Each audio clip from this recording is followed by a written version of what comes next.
Welcome, I'm Lee Camp. Now let's take the news from behind. Medicare for All advocates took to the streets of over 50 U.S. cities this past weekend. And let me start by saying, I do support universal health care because paying a man to cut my balls while I turn my head and cough is illegal according to the Bible, all right? That kind of service should be free and everywhere, the way God intended. So I do support free health care, but I just don't believe we have the money to pay for health care for all right now. I mean, look at our military budget.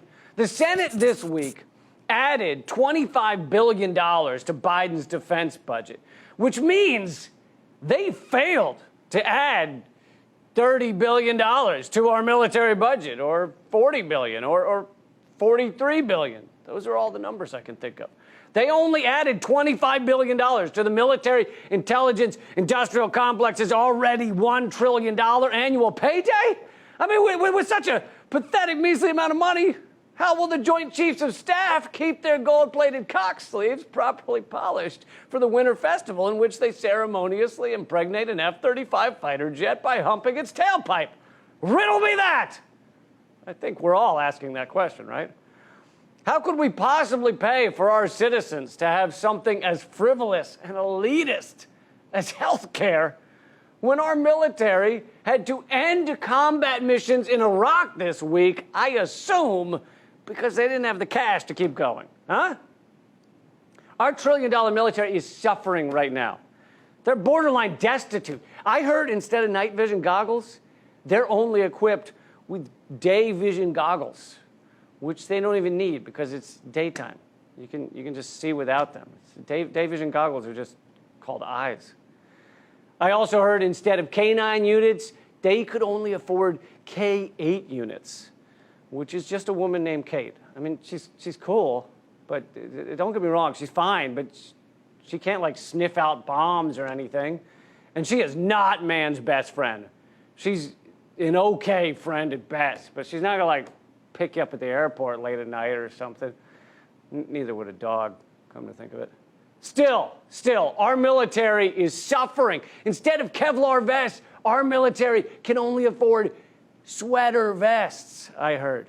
Which A, don't stop a bullet, I don't think. And B, are hot as balls in the desert. Who wants a sweater vest when it's 112 degrees out? Not to mention, do you know how easy a target you are for a sniper when you're dressed like Tucker Carlson in the middle of Afghanistan? It sucks. It's terrible.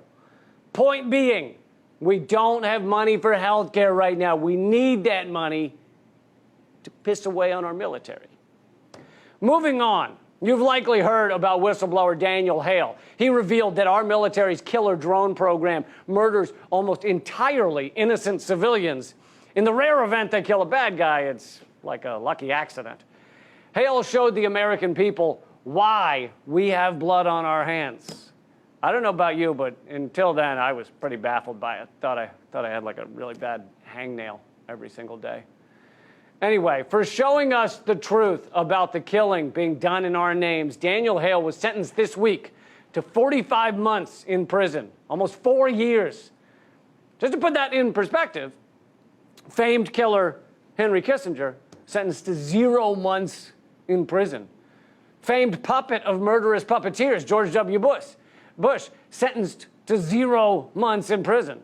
Prolific serial killer General Mad Dog Mattis sentenced to 0 months in prison. Superstar killers of children, Bill Clinton and Madeleine Albright, who said in an interview that killing 500,000 Iraqi children was, quote, worth it. 2 of them were sentenced to 0 months in prison. People responsible for all of the war crimes committed by our drone assassination program, 0 months in prison. But the guy who revealed the war crimes, Daniel Hale, 45 months in prison. This seems kind of similar to those responsible for the CIA's horrific torture program, 0 months in prison. But the guy who revealed the CIA's horrific torture program, John Kiriakou, served 30 months in prison. So I think the lesson is clear. Commit murder, genocide, torture, and fraud, You're free to go. Have a good day. Try one of those margaritas on the way out. They're the best. But tell people about the murder, genocide, torture, and fraud. And you are an immoral sack of shit who needs to be locked away. How dare you? How dare you? Don't you know the first rule of Fight Club?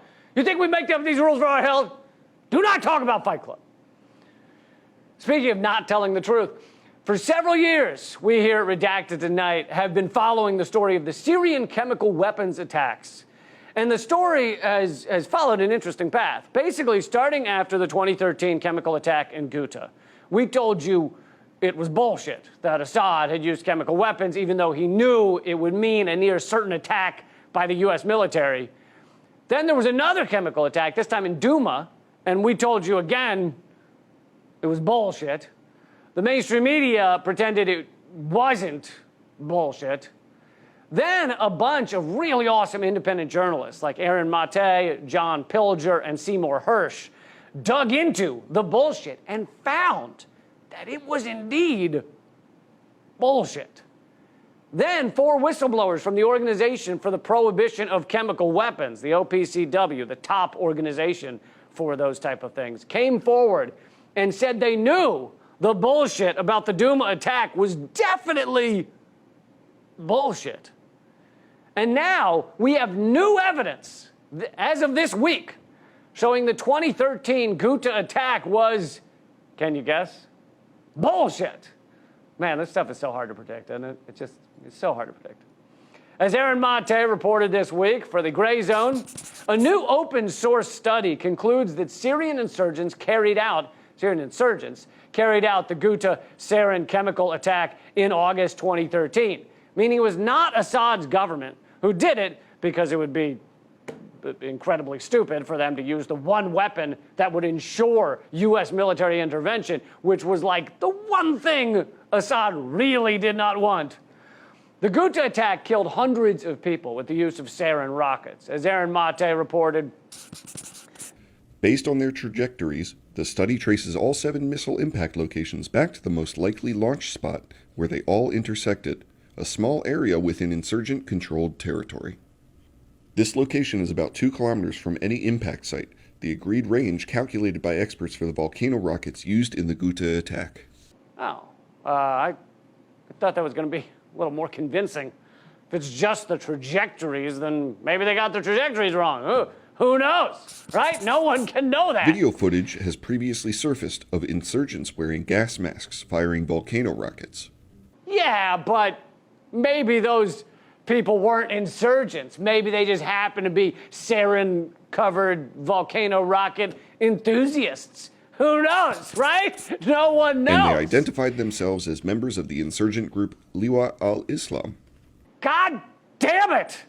Guys, I'm trying to help you out here, telling people there's no proof it was insurgents, and you're just running around going, "Hi, we're terrorist insurgents, and we'll be shooting sarin. Could you back up a little? I don't want to get any sarin on you. It's against the Geneva Convention. It's very deadly. That's why we're using it." Did I mention we're insurgents and not government forces?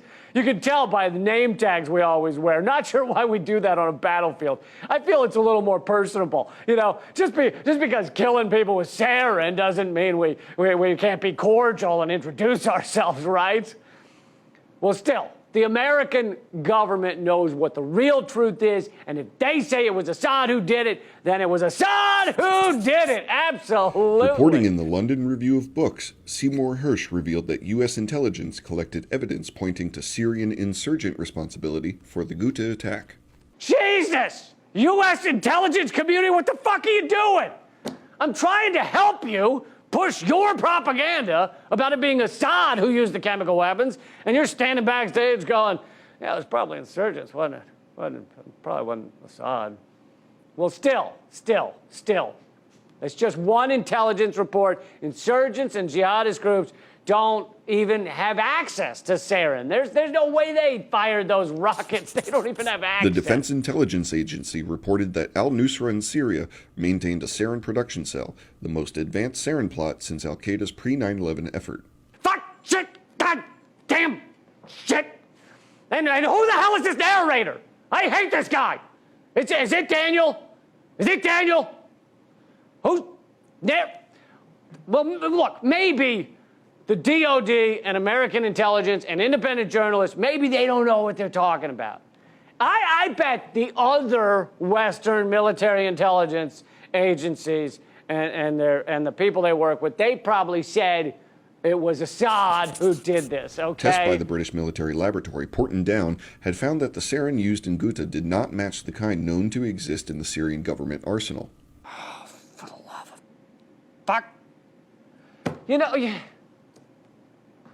I honestly, I don't give CNN and Fox News and MSNBC and BBC, et cetera, enough credit.